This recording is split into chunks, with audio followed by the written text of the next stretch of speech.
We have to reform our economic system itself. We've destroyed the Earth system, and now it's our turn to change ourselves.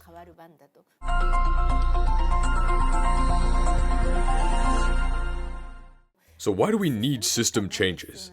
In short, we need to rethink our relationship with the Earth.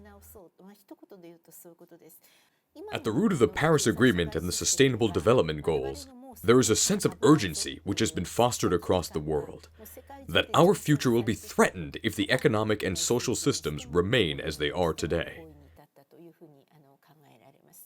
But if we look at the 17 SDGs separately, we will not grasp their true meaning or may not know what actions to take.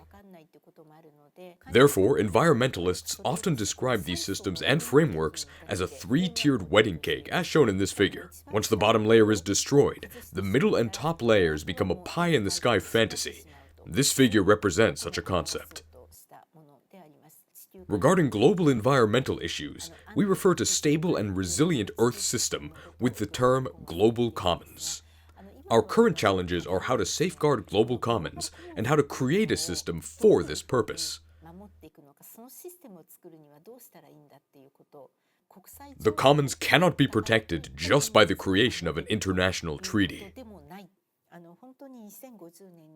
For us to live sustainably within the plenary boundaries by 2050, either the scale is insufficient or progress is too slow.